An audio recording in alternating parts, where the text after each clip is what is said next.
Hello, everyone, and welcome to Dreamleapers Inspiration. I'm your host, Harriet Cole. So very happy to be with you today. Hope you are doing really well. For everybody who is joining me live, this is the day after Mother's Day. And I say if you're joining me live because we live in an on-demand world, so folks watch and listen when they can. But for those live, this is the day after Mother's Day. What a full experience I certainly had for Mother's Day, and I hope that you did too. My daughter, who's been away at school, came home the day before. So that was my great gift to have her with me on our special day. But also, I've been working with a wonderful new organization called the Harlem Festival of Culture. The Harlem Festival of Culture Foundation is part of that. And let me back up and say Harlem Festival of Culture. You may remember that movie, Summer of Soul, the documentary about the amazing music festival that occurred in Harlem in 1969, the same time that Woodstock occurred, but nobody knew about it. These videos were held in a vault for 50 years almost. And Questlove from The Roots discovered them and made this documentary that won an Academy Award. One of the people who was featured as a little boy he attended, his name is Musa Jackson. He is someone we refer to as the ambassador of Harlem. And Musa, along with another dear friend, Nakoa Evans, who created Harlem Park to Park, which is a consortium of entrepreneurs in Harlem to help uplift the business community. The two of them and another partner created Harlem Festival of Culture with the intention of bringing a music festival to Harlem each year. In addition, they created the foundation, which has three prongs: economic empowerment, health equity, and youth development. I am part of the foundation as content director, and I'm very happy to be part of it. And this weekend, there were two events. One sponsored by Northwell Health, which is the largest health provider in New York City, maybe even state. We did a maternal care brunch where many moms in the community came and expert doctors, Black women doctors, were on a panel talking about the challenges of Black women and maternity and just the care and the disparities in care. This was hosted by Dr. Yolanda, she calls herself Dr. Yolanda Ragland Lewis, who is part of Harlem Festival of Culture Foundation. And they talked about many of the challenges that Black women face in particular and some of the things we can do about it, which was important. And then on Sunday, there was a block party in Harlem for mothers and their children and families. And it was just delightful. I mentioned it because it was wonderful to be in the community and to see the smiles, when you're not working and you're just spending time with your family and having those moments of joy and watching the children play in a safe place, it was all really special. So for me, Mother's Day was not only being with my daughter on FaceTime with my mother and my sister in Baltimore and my niece who has a child and my cousin and her son. They were all at my sister's. We were here in New York with each other and also being able to pour some love into the community and share the love that they brought. So it was really sweet. Thinking about mothers is what got me to thinking about the focus for today. And it really is about focus. I was looking up quotes from that many people have shared about their mothers, that many people have said about mothers.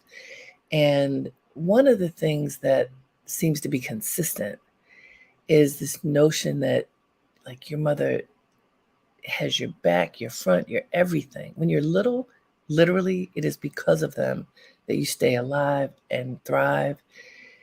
As you grow and develop, for most of us, the relationship with our mothers is so powerful that no matter what happens, we feel like we're going to be okay because our mothers are there, our mothers are pushing us, our mothers are encouraging us to live to our fullest, and they are directing us with the intention of making sure that our steps are ordered, that we stay in alignment with whatever goals we have set, that they help us to set those goals.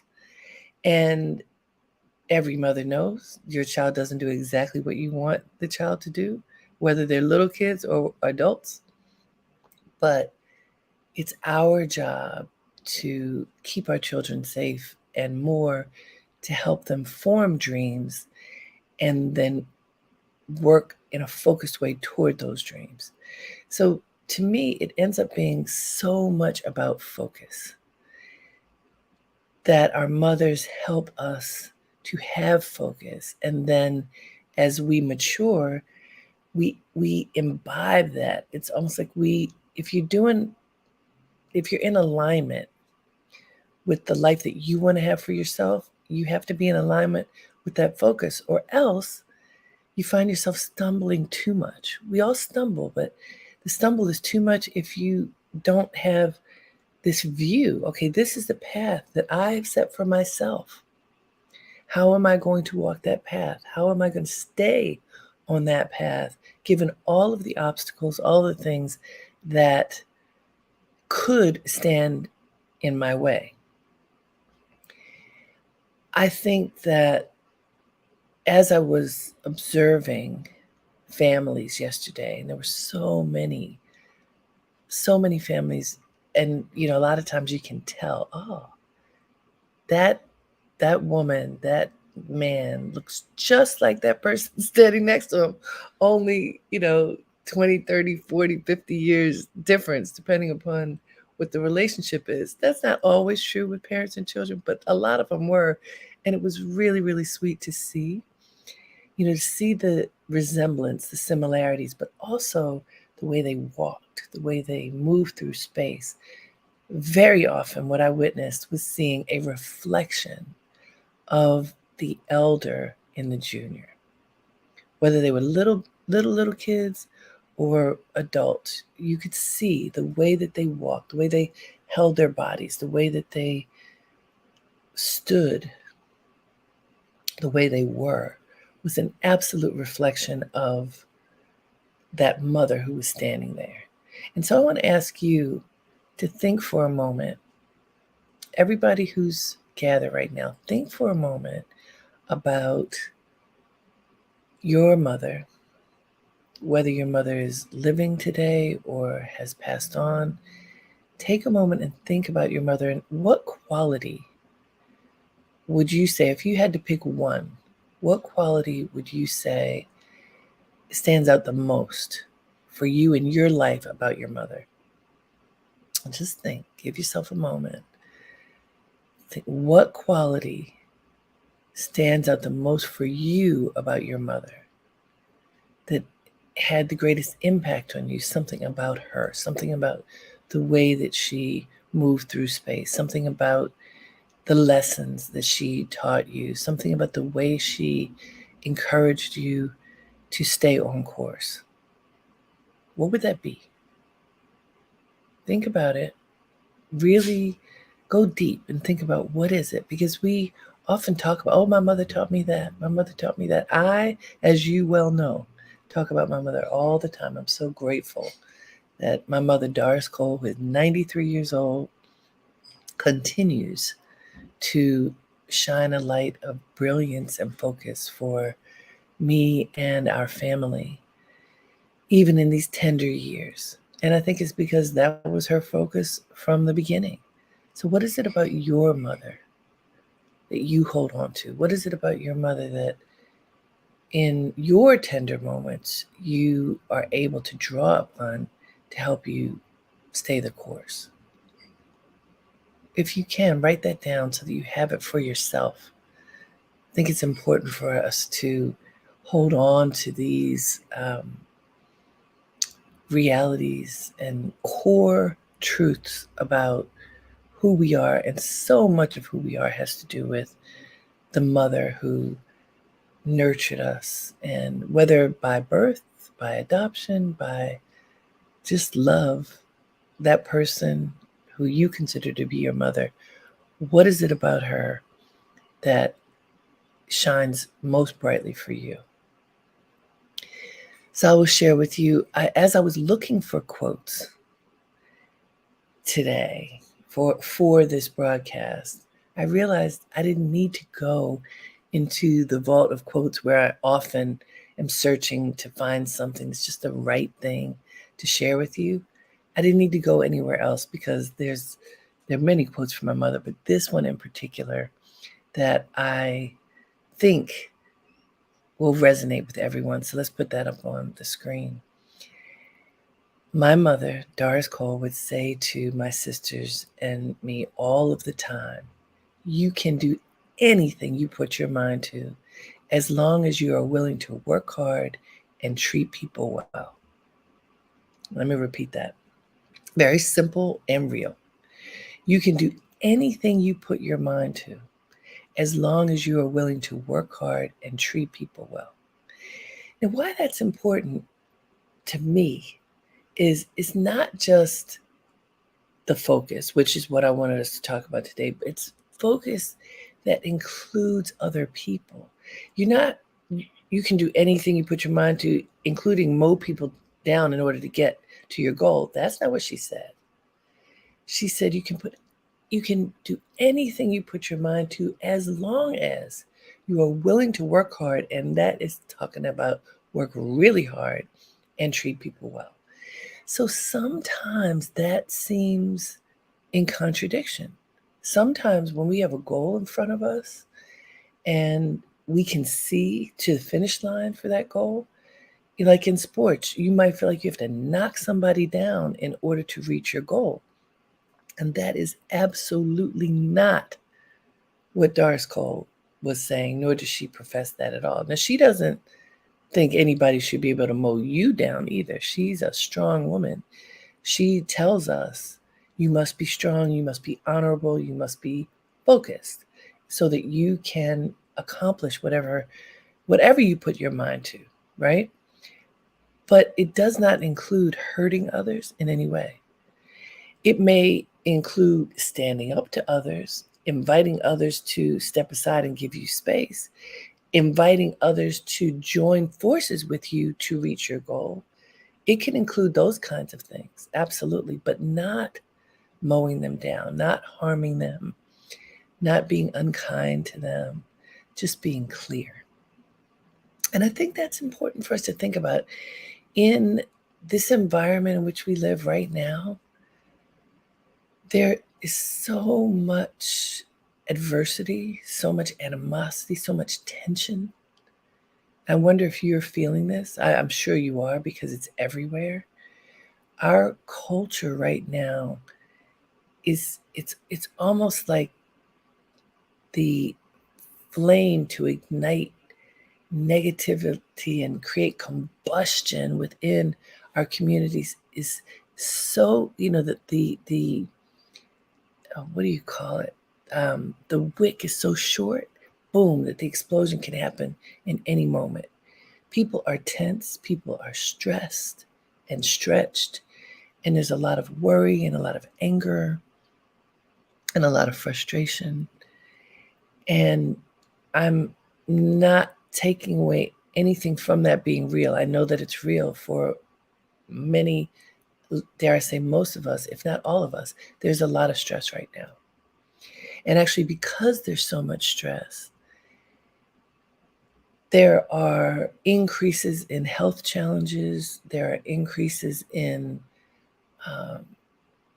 difficulties in relationships, capability to stay focused and reach a goal. Like back to my mom's quote, you can do anything you put your mind to, but what if you can't put your mind to it? What if you are so distracted? What if you are so worried about something else that you can't keep your mind on what you promised yourself you were going to. We talked about this a few weeks ago, when some of these horrific things happen in our world, whether someone is hurt, someone commits a racist act, someone is especially unkind, untruthful, uh, just out of alignment with the greater good, we have to address those things when they happen. And it can create a distraction, a real distraction, not something that we may think is frivolous, but a real distraction. If something comes up and you have to pivot and pay attention to that thing, whatever that something is, then you can't keep your eye on whatever it is you were supposed to do. And maybe both are important, but the crisis is more important in the moment. The challenge that we are having a lot in our culture today is that there's crisis after crisis after crisis. And so while we have our focus, it can get diminished. Its importance can get diminished because we have to put our mind on something else and keep pivoting back to the focus, but having to pivot away from it to handle, it's like to put out a fire. So if you really think of it as fire, because that's the image that I feel is real right now. You've got a short fuse, you can have combustion, you can create flames that are very hard to put out. Internal flames are real too. And so if you have combustion after combustion after combustion, you have all these little fires, sometimes big fires in your life that you have to deal with. Because if you don't, it becomes this huge fire. It can be difficult for you to keep your mind on whatever your goal is, whatever your dream is. You know how in the civil rights movement, one of the expressions was keep your eyes on the prize. And the prize generations ago was freedom. Probably it still is, but freedom, equality, fairness, being treated with respect. The prize in our forebears' generations was really like, take your foot off my neck. And yet we saw that happen 3 years ago. The foot's still on the neck, right? So sometimes this notion of eyes on the prize being freedom, basic freedom, is something that we all have to focus on because we feel like we're losing it. And then the additional prize, what we talk about a lot at Dreamleapers, the prize of being able to step into your greatness, the prize of being able to recognize your dream and work toward fulfilling it. Well, one of the challenges is if you've got the stumbling blocks of racism, sexism, whatever the isms are, as landmines before, in front of you, way before you get to your dream, how do you get to your dream? And my mom would say, because she grew up in Jim Crow, she grew up I was born in the midst of the civil rights movement, so she was certainly there then. You still have to keep your mind on your prize. Because if you don't, there's no way you will reach the goal that you have in mind. Not possible. And if you go by Doris Cole's wisdom, that you can do anything you put your mind to if you're willing to work hard and treat people well. That willing to work hard and treat people well, they're two different things. Willing to work hard, the way I grew up, included often you work on the weekends. Often you work beyond whatever work hours are. And so even for me, it goes back to in school, there was no 9 to 5 of school. You would study as long as you needed to until you became expert at whatever the topic was, that you imbibed the topic and were able to understand what you were supposed to be learning. You that sense of work hard didn't have a clock on it unless there was a deadline. And if there was a deadline, you did absolutely everything in your power to meet that deadline, period. Whatever it took, however many supports you needed and to be able to get there. And so, because that's how we grew up, that's what happened when we started working. Other people may work 9 to 5, but we always understood you work as long as it takes to get the job done. You work as long as it takes to be excellent at whatever the task is ahead of you. And, that's my father's wisdom, that excellence is the only option. My mother adds to that how you treat people. And by the way, my father treated people well too, but he was a judge. And so part of his role, his responsibility, was to evaluate people and literally to pass judgment about their actions. My mother wasn't of that mind. She was of the mind, be kind, see the good in other people, nurture the good in other people, harvest the good in other people. As you move through life, if you do that, what happens?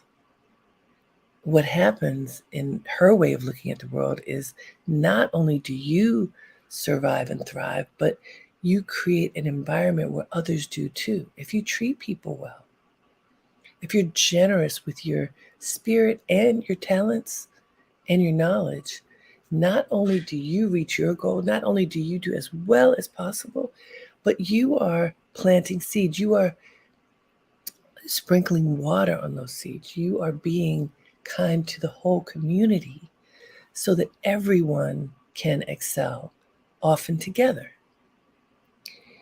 Now, this idea of the community excelling is something that is inherent in the communities in which certainly people of color in America grew up. In part, it could be in part just ancestral, but also because they were segregated and only had each other, and there was hostility everywhere. People understood that they had to rely on each other in order to survive. That all they had was their next door neighbor and people around the corner, the people in their community and their church. Without them, they wouldn't have anything because the community at large was against them. I know people don't like talking about this, but it is real. This is what is true about how America grew. And so one of the positive side effects of that in the Black community of segregation was that the people in the segregated community took care of each other. And I've talked to many people, I interview people for a lot of entities, including the history makers. And I've talked to many people who grew up in Jim Crow and African Americans who went to segregated schools because that was the law.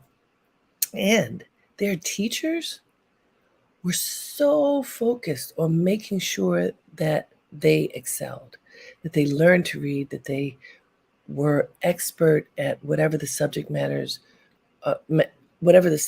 was that they were studying, because these teachers were setting them up for success. Very often they were the first generation to be well educated. Most families have somebody who had 3rd grade, 6th grade education. If they were in the South, maximum that, because then they had to work in the field. And these families, these teachers, these communities took care of each other. And then there came desegregation. And I was part of that wave when the covenants were lifted off of housing, so that when Black people in particular, and I think it was true for Jews too, were legally allowed to buy property in other neighborhoods, many people who could did. So many professional Black people moved out of their communities into larger houses, so-called better neighborhoods. And we were among those people. The good news for those who moved is you did get a much nicer house, more land, all those things, different opportunities. The bad thing for the community that was left behind is that often you didn't have the balance in the community. You didn't have, before you had the smartest people, the most challenged people, the disabled people, the elders, everybody in between that were together. When desegregation happened, like what Du Bois would call the talented 10th, they left. And sometimes adopted values of the so-called majority culture that said, I'm going to get mine, I don't care about you. That, unfortunately, is also part of American culture. And thank goodness that wasn't how I grew up. That wasn't how my parents taught us. They taught that community was important. Even if we didn't still live in the community, every community that we were in was important, and taking care of our people was important.